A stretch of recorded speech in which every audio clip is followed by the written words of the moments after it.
Hello and welcome back once again to WJ Live, powered by the Western Journal. I'm George Upper, editor-in-chief of the Western Journal. I'm joined here today. It's a special treat for viewers of the Western Journal. We have both crack reporter Michael Austin and crackerjack reporter Andrew Shasha. It's rare that we get both of these guys in the same room. In fact, there are a lot of people who don't believe they both exist independently. They think they're the same guy because they've never seen them together. But for you, the WJ Live viewer, we've made it happen, and we wanted to prove it's not just smoke and mirrors. They are actually different humans. Thank you for joining us today. We're going to be talking about a wide variety of topics, including Joe Biden's attempts to overhaul immigration. There are a lot of adjectives I could have put in that sentence. We'll leave that until we actually talk about it. We're going to talk about his transgender agenda for the U.S. military as well. And then how liberal is Disney? Your opinion may differ from theirs. We'll get to that as well. Before we do, we want to thank Patriot Depot for sponsoring today's show. They've been our sponsor all month so far in March. I guess we haven't annoyed them too much. In fact, because they are still honoring this code that they've given us to give to you, our viewers. Use code WJLive. It's right there on the screen. You'll get 20% off everything in the store. I'd like to say that Patriot Depot is the online equivalent for me of Bed Bath & Beyond. I go there and I find all these things that I didn't realize I needed. Yep. Yeah. Patriot more Depot's, guns. with more gun-related stuff. Gun-related stuff. Yeah, exactly. Yeah, I don't think they sell guns. Not they do. guns, but. Yeah. But if you are a Second Amendment supporter, you need to be at patriotdepot.com. Supplies for the conservative revolution. It's patriotdepot.com. Don't forget, WJ Live will get you 20% off everything in the store.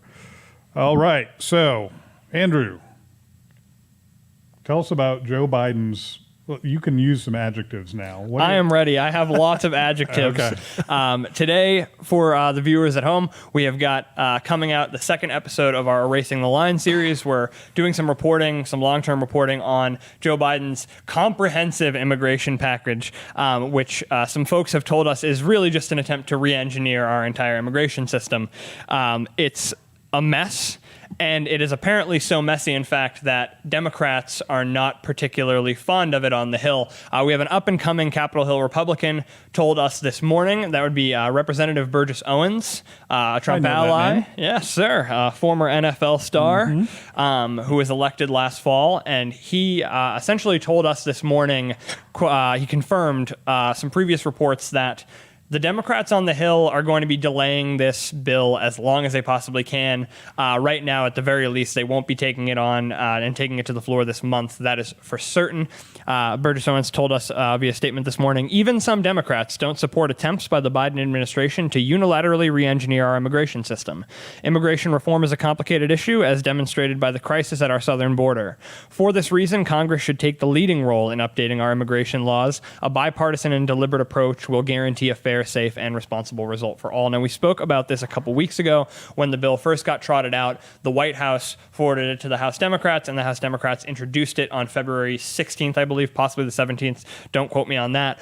But do quote me on the fact that it will radically expand some of our most abused immigration programs in this country. From chain migration will become less restricted. They will be barring the use of words like illegal alien in our federal law because that's not, quote, inclusive. And the worst of all, it appears that there's going to be an 8-year amnesty plan that would entirely naturalize 11 to 22 million illegal immigrants, roughly all of them. With full voting rights by the end of that 8-year period. Absolutely ridiculous. But recent reports from Politico last week indicated that some folks in the Democratic caucus said that the bill is not quite ready. That is a direct quote.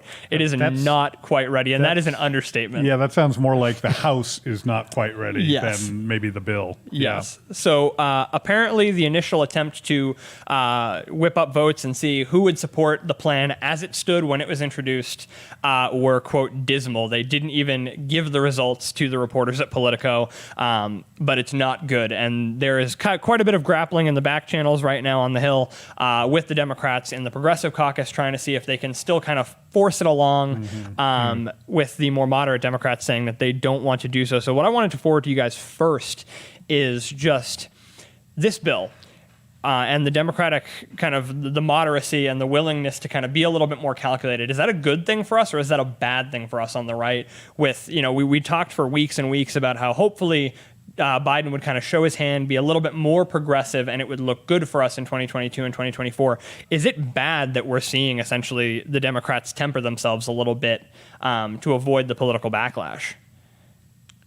Well, that's a tough one. I mean, politically, will it be bad for us in upcoming elections? It could be, but I don't see them tempering themselves enough. Like, it's still going to be extremely radical. They're still letting in so many people, giving citizenship to so many people. Sure, they can temper themselves a little bit, but we know, Biden's made it clear what his agenda is, and that's not something a lot of Americans are willing to stand behind. So, in the end, I think it's a good thing, because maybe those policies won't actually come to fruition, or at least not in the form that they were first proposed as, which was extremely radical. So yeah, it's a good thing, and it's not going to be enough to get people to think that they're no longer radical all of a sudden. So I tend to think that anything that allows something to get passed through Congress is a bad thing. I would have to agree. The less that Congress does, the better. The better, in my opinion. And I've been reading recently a number of people on both sides of the aisle stating the opinion essentially that comprehensive immigration reform is the wrong way to go. That those kinds of bills they're too complex. They always are loaded with unintended consequences. That they're just problematic in a lot of ways. And so I've been seeing a lot of people suggesting just small, how about a guest worker program? How about we just start with that, or nailing down the asylum rules, or whatever, that changing quotas, whatever those things might be, but recommending a more of a piecemeal approach. Look, the immigration system is broken. I don't think anybody could disagree with that. I think both left and right believe that to be true. They believe it's broken in different ways for different reasons, but they think it's broken. So, I guess anything that moves us to something of a less broken system that protects American sovereignty, I suppose I would be in favor of. And I'm not a big guy I'm not a political calculator. So what the effects of that would be, and here's the truth, I think. What the effects of that would be in 2022 and 2024 would largely have to do with the messaging of it, right? So if Pelosi can come up with this little piece of a bill, whatever it is, and people think it's useful and she can claim credit for it, then she's going to win in 2022. And if Republicans can somehow claim credit for it in a credible way, then they're going to win. So I think it has so much more to do, unfortunately, wrongly, but I think it has so much more to do with messaging than the material aspects of the bill.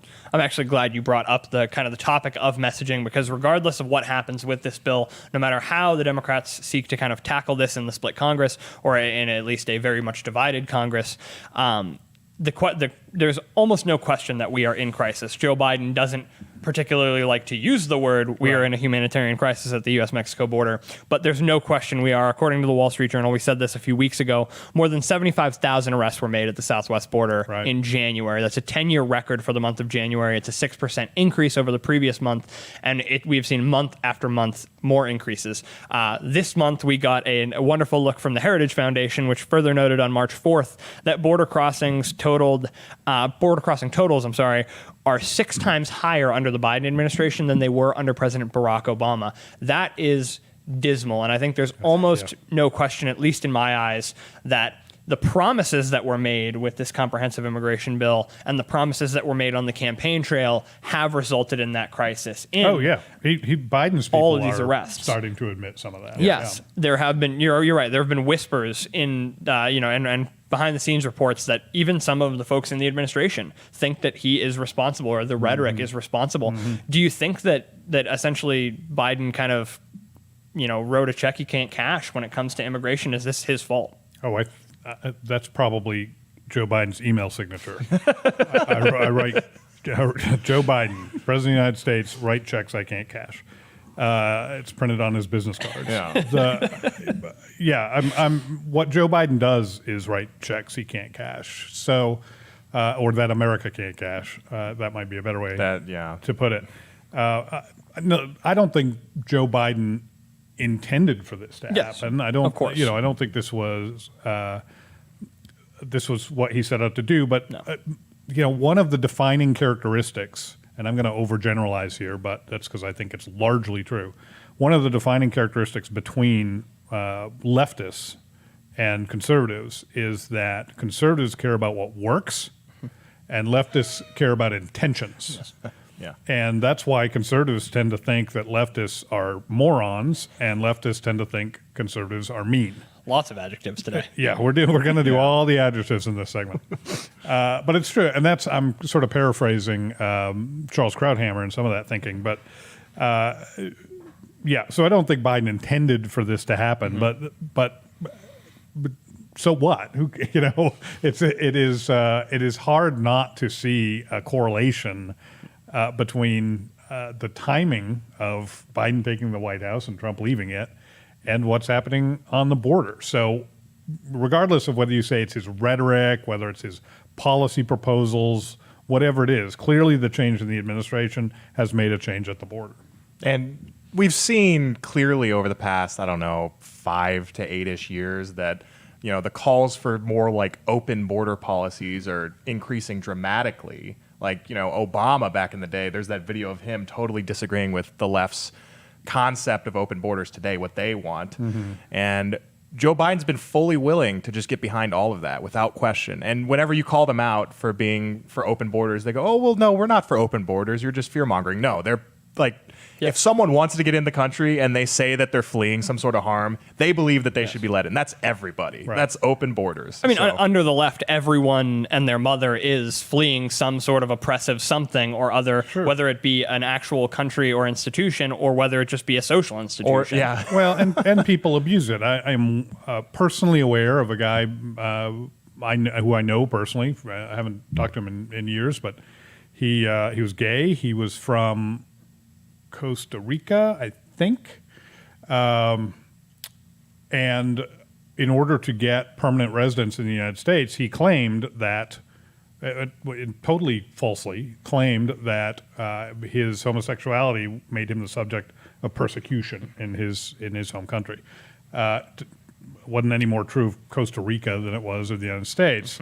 But all they needed was an excuse to grant him, some sort of asylum, and it worked for him. So, it's not just that we can't support every single person on the planet who wants to be supported. It's also that, in addition to that, people who don't need to be supported find ways to use the system to their advantage. So. This is just one way, of course, in which Joe Biden is trying to radically transform American culture. In fact, I think it was Tony Perkins talking about some of Biden's military policies, saying that the one war that Joe Biden's actually interested in fighting is the culture war. And one of the recent examples of that from the Biden administration is an executive order that is going to force you to pay for gender reassignment surgery. And specifically how he's doing it is by reversing the transgender ban in the military that Trump put in place. And of course, all military members they receive free health care, as they should. Anybody serving active duty in the military should get free health care. That's one of the things that we pay for to take care of our service members. However, when you bring in people who are confused about whether they are a man or a woman, and they go for gender reassignment, you're talking about a series of procedures that cost, on average, between $100,000 and $200,000. Adds nothing to the combat readiness of any military unit. May, in fact, degrade it. And you're talking about changing the focus of the U.S. military from warfighting, which is its only focus. People don't like to use that word, warfighting, or I guess it's a phrase. But that's all it exists for. They're not peacekeepers. and this, I'm saying this as a veteran, because of the military, sometimes the peace is kept. But we don't train to keep peace. We train to fight wars. We train for the opposite of peace. Now, one of the results of that can be peace. We look big and strong, and so people don't want to mess with us. That's probably a pretty good thing. Changing men to women and women to men doesn't add to that capability whatsoever. But Joe Biden insists that is something that the U.S. military is going to do, with, of course, your tax dollars. Those are, well, technically your children's tax dollars, because we're living in such a debt world. Your grandchildren will be paying for gender reassignment surgery in the U.S. military. That's happening tomorrow. Republican Representative Jim Banks of Indiana, who's on the House Committee on Veterans Affairs, said, "I'm compassionate towards those individuals who want to undergo an elective surgery of this nature, but taxpayers shouldn't be on the hook to pay for it." I'm going to take that just a little bit far. I mean, he's correct. Taxpayers definitely should not be on the hook to pay for it. And I'm not compassionate for people who want to undergo this surgery. I'm compassionate for the mental illness that causes them to want to undergo this surgery. I get that. These folks are confused and they need help. And many people transition, and then realize that they're confused and need help. And it's a little late at that point. So given all of that, what are the moral implications, gentlemen, for a government that funds gender transitions with my money, with your money, with taxpayer money? I don't even want to get at the moral so much as I want to get at like the absolute lack of priorities that it reveals. We talk about, and COVID has kind of revealed this, what are elective surgeries? The idea that this is something that is apparently out of nowhere in the last 10 years, we have discovered that this is a surgery so necessary to folks who want it, that is going to be a necessity that is paid for our active duty military. But we have absolutely no evidence that it improves healthcare outcomes for these folks. Almost no evidence whatsoever. Right. There's some evidence to the contrary. Yes. Yep. And so it shows a abundant lack of priority. And when we get to the moral, it's beyond absurd. It is, you said it before the show, George, it's evil. It's ridiculous. And, I have a hard time with saying, oh, well, can we, as the taxpayer, say, well, I don't want to pay for X because it's evil? Plenty of people would like to not pay taxes as anti-war. So that kind of puts us in interesting grounds. But the strict, actual subjective, I guess, opinion that I would have on it is that it's foolish and it's an abundant lack of priority. And, I would say the science on the gender transitioning is definitely mixed. There's a lot of people that are for it, trans activists that are for it, that say that, well, you see mental health outcomes start to become a little bit better. They start to feel better about themselves. However, there are more longitudinal studies that show, that kind of reverts back to normal and they get depressed just like they were beforehand. So, it's mixed on that front, but clearly any sober analysis of the situation would tell you that this person is biologically one thing, and they're trying to destroy their body to become something that they could never possibly be in any sort of biological sense, or even really socially. So, it's extremely immoral to basically make the country complicit, everyone complicit with their tax dollars in what's going on with these people. And I do think it's a complicated issue. And I'm not going to say that they shouldn't be able to get the surgeries they want to get, but I shouldn't be forced to pay for that because I do morally disagree with it. And it just, what makes this also just so tiresome to me is that this is, it feels to me like they're just going to get away with this because we're still paying for abortions. So clearly, and have been for a very long time. And the Republican Party has been unable to do anything about it, even when they've been in power. Yeah. So they've been unwilling because it's one of the things that helps them stay in power. Having that bugaboo to argue against. Unwilling is definitely more what I meant, for sure. So what do viewers at home, people watching WJ Live, what do they do about this? What's the right response? We are a Christian conservative publication. That's what we do. That's definitely the bias we come from. What's the right response from heartland Americans to this policy change? I mean, just morally object to it. Say, no, you don't have the right to take my money and to pay for these things. It was just that's the what the reason I said it was so tired before is we've been saying this for so long about abortion and just nothing seems to be happening. And so it seems like this debate's going to just land in the same space. No, George, what you got at with with compassion and where the compassion needs to fall, you say all the time on this show that prayer is the first answer. Prayer is the first answer here, to be compassionate and be prayerful towards folks who are struggling with this issue. I'm glad and you to be listen to what loving I on say this. on I the really show. do. I do listen That's to very my reassuring elders, to my me. radically Okay. older than me All elders. right. That was going well for a second. Yeah. Okay. I will bite the hand that feeds me any chance I get. But to be prayerful towards folks who are struggling with this, and then I think we need to hold the Republicans who have been unwilling to fight on the grounds that we care about accountable. I am one of those folks who has been a little bit more nuanced when it comes to this idea of we need to radically just begin primarying everyone that we can in the Republican Party until we get exactly what we want. You're never going to get exactly what you want from a politician. Right. But there are folks that we do need to hold accountable for not fighting for the right things anymore. And I would say the bad guy in this scenario is not the transgender individual. No, that's not even a little bit. That's so smart, Michael. The bad guy here are the people that are willing to hold up transgender individuals on a pulpit and say, these people are completely in their right mind. They know exactly what they're that's so doing, good. and we should just give them anything they want.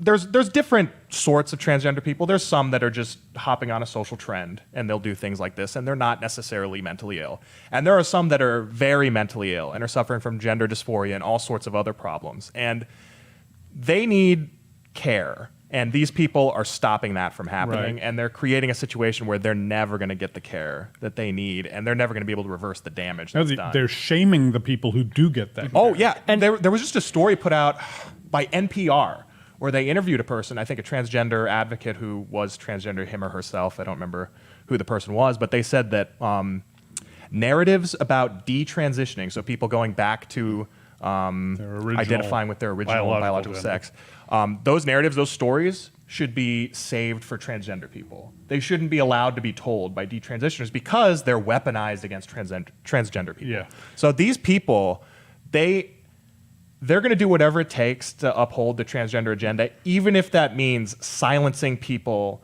that have suffered and want to speak out against it. And that is where it goes from, we frequently say, we don't want to attribute motive to the left. That is very clearly an evil amount of just cynicism politically, that I can get what I want from the LGBT community in terms of voting and political gain and funding, and I don't care who it hurts to get me there. That's right. And I look compassionate when I do it. No, you're absolutely right, Andrew. Part. They are using these people, and it's unfair. We wouldn't stand for it if it were any other mental illness. No. We wouldn't put up with it if they were taking kids with Down syndrome and doing it to them. We wouldn't do it if they were doing it with any other that is partly group what's of happening, people. by the way, is oftentimes they find that it's autistic children and children with special needs that feel like they're out of place a little bit, and then they convince them that, well, what you need to feel whole is to gender transition. Yeah. And so that is literally happening. It helped You me. said there. That's all I can say, Michael. It was when I finally embraced the man inside me. I'm not going to convince anyone of that. Okay. So, one thing we do often talk about on this show is the fact that there are a variety of motives on the left. There are what Lenin called the useful idiots, right? They are just interested in feeling good about themselves and being part of a crowd that is doing the right thing with right intentions. And then there are the people who are much more cynical, who are doing this for power. Yeah. They're happy to use other people for their own ends, etc. The Disney company is an example of one where it's hard to figure out, are they the useful idiots or are they cynical? I got to tend to lean towards any company that large, that powerful. Cynic, yeah. I have trouble believing they're dumb. I just do, because they're just so successful. But they sound dumb to me in this latest story, Michael. So, back in February, we had Gina Carano getting fired from her job. She was an actress on The Mandalorian. She put out a series of what they should not have been controversial. They were mainstream conservative talking points. And eventually she got fired over them. The last one that she did get fired over basically was a post saying, dehumanizing people you politically differ from, that can lead to greater evils. And we saw that when people dehumanized Jews in Nazi Germany. Now, some people said that may have been poorly worded, might not have been a good analogy. But, a recent poll that one of my contacts at the Daily Wire sent me said that 73% of Americans agree that Gina Carano should not have been fired over that post. And that poll that they did, that it went on, and it wasn't, by the way, I've seen a lot of comments saying, oh, sure, yeah, the Daily Wire just, sent this out to their email list. No, right. They contacted, they commissioned the poll. 73% of Daily Wire readers. That's not what it was. So, SurveyMonkey conducted the poll, and this pollster, Neil Newhouse, it was completely scientific. There's, if you read the story on our site, we put all the data of the poll, the plus minus everything. So 73% agree she shouldn't have been fired. And also a majority of people agree that Disney is biased against conservatives and Republicans. Then on Tuesday, whether this is in response to that story or not, we don't know. But during a shareholders meeting that Disney has, an annual shareholders meeting, one of the shareholders directly asked the CEO, "Are you guys biased against conservatives? Why did you fire Gina Carano?" And he said, "Well, I don't think we're necessarily left-leaning or right-leaning. We just stand up for good values." And so we put out a story today basically saying, well, the problem with that is that good values means very different thing for conservatives and liberals. That's correct. And when it comes to abortion, for example, back in 2019, Disney decided to align themselves with the pro-abortion advocates when they were threatening to boycott Georgia over the fetal heartbeat bill. So to them, I guess, the good values and decency and integrity, that means baby murder, killing preborn infants in the womb. Right. Wonderful. Even if they Good have values. detectable heartbeats. Yeah. And so, there's numerous other examples. They decided last year, I believe, to hire Jamel Hill and Colin Kaepernick to produce a series of television shows and movies that will promote equity and all sorts of other, basically just Black Lives Matter type propaganda. Because Colin Kaepernick has such a strong resume in the television production field. And of course, just like Disney, Colin Kaepernick has been politically neutral. Right, exactly. So these are going to be very even-handed treatments of current events, I'm sure. But Disney was also one of the first, and I say this because you guys are too young to remember this, one of the first organizations I can ever remember organizing something like a Pride Week. And so you could go to Disney World, and it was Pride Week, and you were just surrounded by homosexual couples, and I'm not saying that those folks should be shoved back in the closet, but when you're bringing your family to Disney World, and you're surrounded by that, and now you've got 6-year-old Susie asking questions. Lots of questions. Just a remarkably centrist thing for Disney to do. And this was years. This wasn't 2019. They've been doing this for years and years. I think months ago we did write a commentary piece about one of Disney's shows having a LGBT lead character. I think did you write that, Andrew? A cartoon character? Did you write that story? Yes, Am I right about that? I did. So and that wasn't there. And then there was another one too that they added, and I'm gonna draw a blank. So I'm no expert. I know this sounds odd, but I'm no expert on contemporary Disney productions. I for one am shocked. Yeah, I know. So I'm not even gonna try and weigh in. And then even just more so, just to get back to the point, when it comes to glad there's somebody trying to do that. Go ahead, Michael. I was getting myself back on track. Get back. Like with cancel culture and all of that, Disney cancel culture is a left-wing phenomenon. It is 100%. people pushing cancel culture, and Disney has jumped on board. 100%. They've been canceling their own shows. They canceled. We were having a debate in the newsroom over why Dumbo and why Peter Pan were canceled, and then canceling Gina Carano. That is undoubted. No matter what he says, that is a partisan move because there is virtually no conservative that thinks that she should have been fired over that. It is only progressive activists calling for her firing. So they can say they did it for values all they want, Right. but it what seems value? like the only values that that aligns with are those of the left. Yeah. Yeah. And so with that cancel culture, 2021, we thought 2020 we were going to get a little break after all that. The first few months That's of how they get 2021, cancel culture has been pretty rampant. I think it's definitely ramped up this year with we're only three. It's the first quarter of 2021 still. Yeah.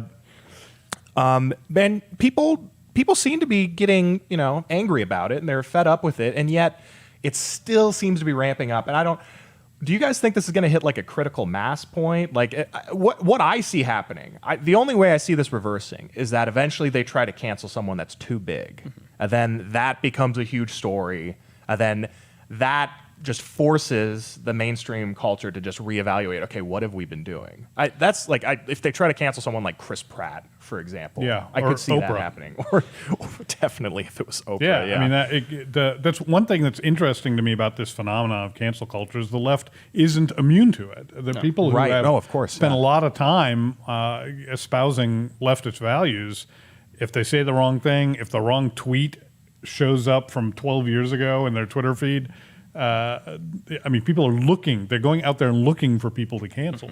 So I think that's really interesting that even the left kind of eats its own on this, and I think that might be what does it. I think the one thing the left tends to do pretty well is march in lockstep. Yes. They don't do it as well as the right sometimes claims that they do, but they do it pretty well.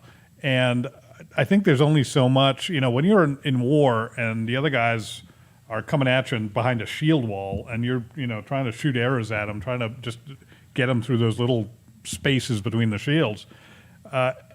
That's tough enough. When you do that and then decide, no, the guy's standing next to me on my side, I can hit him much more easily. Your side doesn't win when you hit your target better. You are individually more successful if that's your goal, but you're destroying your own side. And so I think that may be what does this in is when the left wakes up and says, whoa, wait a minute, we can't cancel Oprah. And before you go, Andrew, we saw shades of that with the left kind of talking about how Obama was not nearly progressive enough and how his administration was, what's the word they like to use? Problematic. Yeah, right. Yeah. Yes. Somehow not progressive enough. Yeah. I mean, I think when it comes to the question of when it finally tumbles over, I would say you're probably right about, there's going to have to be a figure big enough that it just bounces off its Teflon. But I think I'd have to say right now that you're already seeing kind of it fall out of favor. At the very least, I mean, when you think of a top spinning, there's that point where it starts to wobble and then it jerks back up and it goes a little bit faster and then it falls over. I mean, right now, that's what you're seeing. I think it's one of those, to get back to George's point about, cynical or stupid, both. So cynical, you got stupid. Because when you start to favor groups and interest groups to get what you want, to say, oh, well, if we pander to the Pride Week community, we'll get a little bit more money. If we pander to the black community, we'll get a little bit more money. Unfortunately, eventually, certain interest groups start to conflict with one another, and you got to pick one. And if you don't, you start hurting your own brand.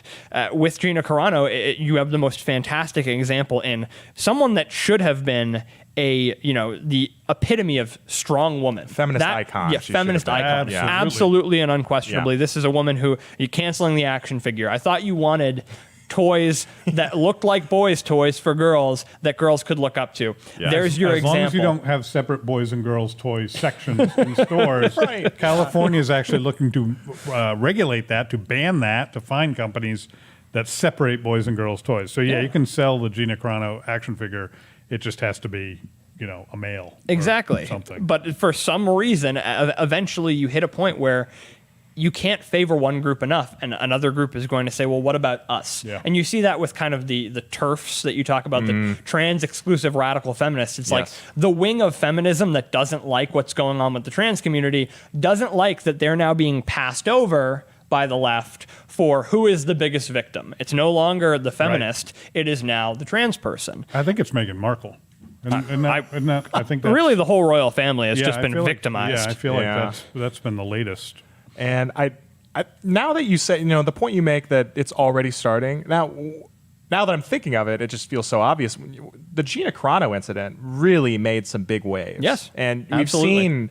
I've seen anecdotally, personally, in some, amongst my more liberal friends, I've seen support for her, bipartisan support for her after all of this happened. So, yeah, Gina Carano may have been kind of the critical mass, and then it's wobbling, and then, maybe it will be gone in a bit. It But might wind up hoping. being one of the best things that ever happened to Gina Carano. Yeah. I mean, she was not exactly a household name. No offense, Gina. But she was known to fans of that show or to Yeah. MMA folks. But outside of those fairly small spheres, I mean, I watched Mandalorian. I couldn't have told you her name. Right. And, Yeah. But there are a lot of people who know her name now. So Yeah. I think she's sort of been uncanceled. Yeah, and another aspect of this that really speaks to something you were saying earlier, George, about conservatives, we think that liberals are dumb and they think that we're mean, is when that Disney CEO, I don't remember his name, Chapek, I think, when he was explaining that they're not right leaning or left leaning, we just have good values. That's speaking to that same point. Is he was basically just saying, well, yeah, we don't have left-wing values. We just believe in the moral right thing to do. Which is on the left, yeah. It's just on the left, obviously.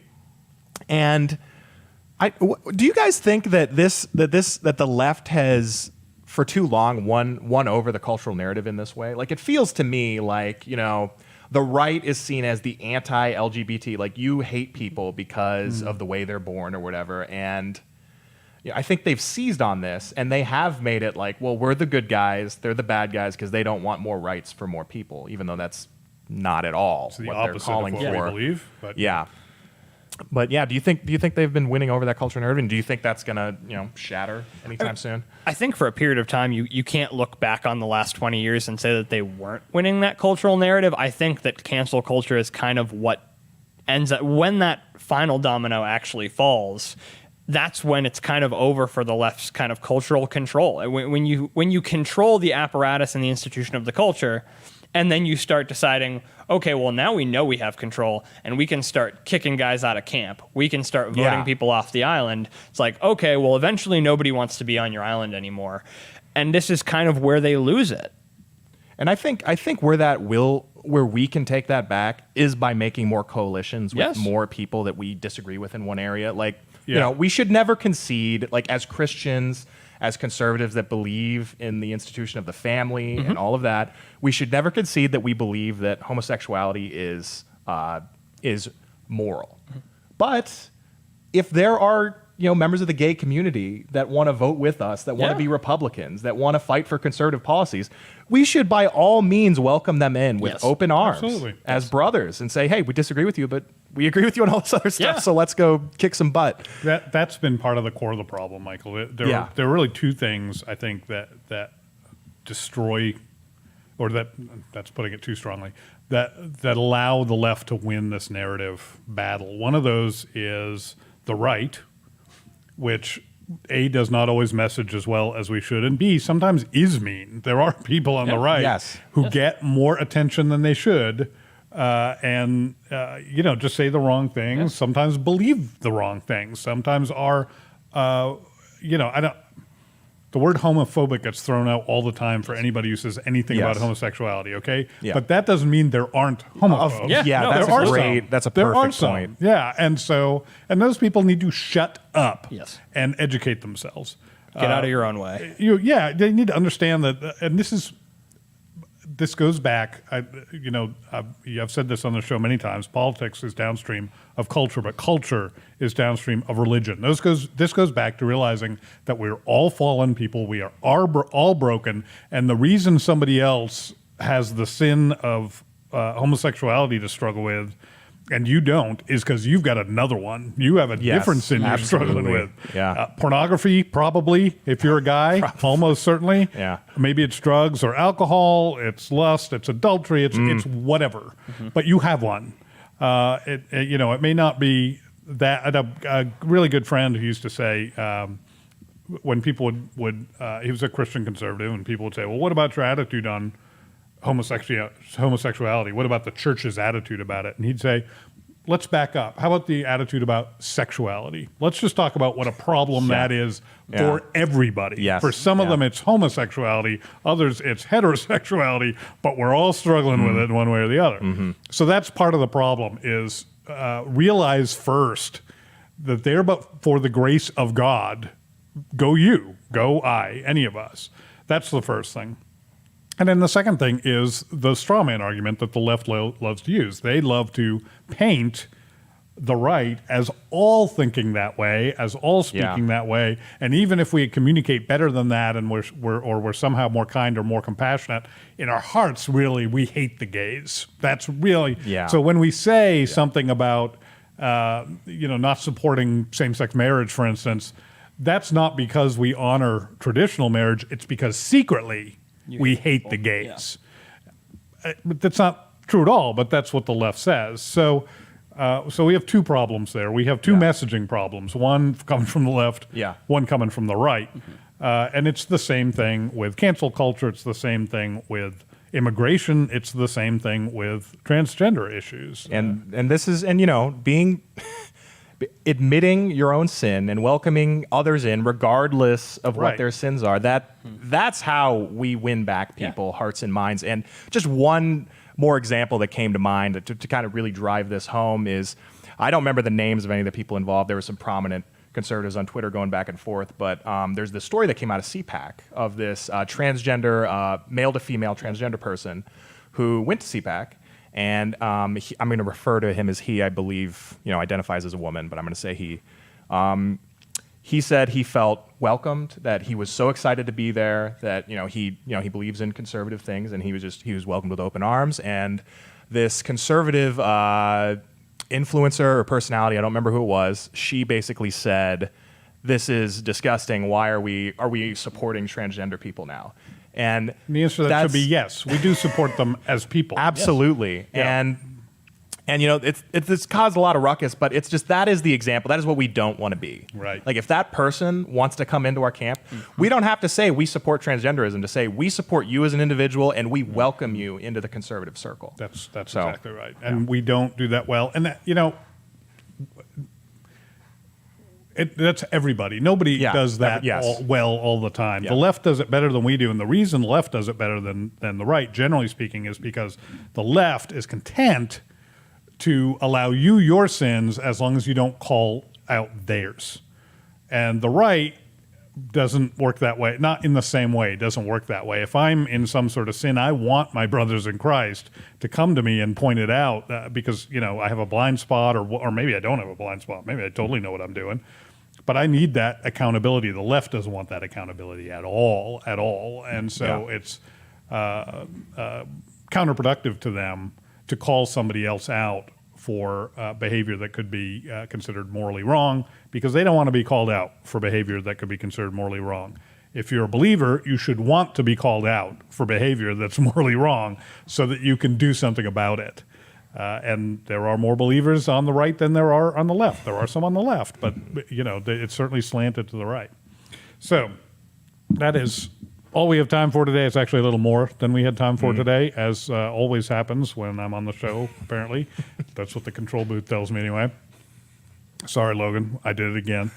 Thank you for joining us today. I would like to ask you to, if you're watching us on YouTube, to go ahead and click that subscribe button and then click the bell next to it, so you'll be notified every time every time we go live again on YouTube. Someday, the big tech tyrants at Apple, at YouTube, will stop that from happening. There's a few of those at Apple. Well, there are those, but I'm talking about a different set of big tech tyrants. Someday they're just going to say, you know what, go ahead, click the bell all you want. We're still not notifying you when WJ Live puts up a new episode. There'll be a third button. Yeah, hidden, secret. Only the initiates will know where that button is. But for now, you can be notified, and until they change that, because we know they don't want you watching us. So go ahead and subscribe, please. We know there are lots of people who watch us every day who aren't subscribed, and you really help us out when you do. If you're not watching us on YouTube, if you're listening on a audio podcast perhaps, or seeing us somewhere else on Facebook Watch, etc., please find us on YouTube, youtube.com/WJLive. We're not keeping it secret. It's real easy to find us, and subscribe there so you will never miss another episode of this show. WJ Live brought to you by Patriot Depot today and powered by the Western Journal. Thank you so much for being a part of today's show, and we'll see you next time right here. Stay safe.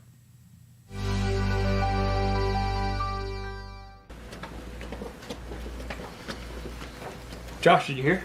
They're putting the Libertarian back on the podcast. No. Oh? You didn't see the calendar? No.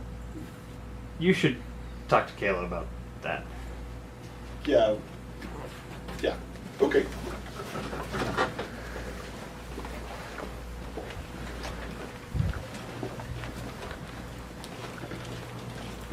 So, who's on the show Tuesday? You and Joe. Yeah. Like he's back. Yeah, no. You and Joe. You The should Libertarian? Yeah, Libertarian Joe. He's not back. You should just go in the studio and check it out. You're messing with me. Okay.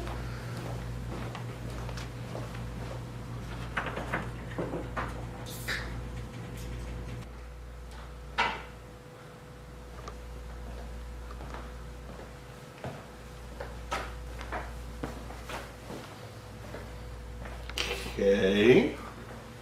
Nice joke, Kayla. Got me to go to the studio.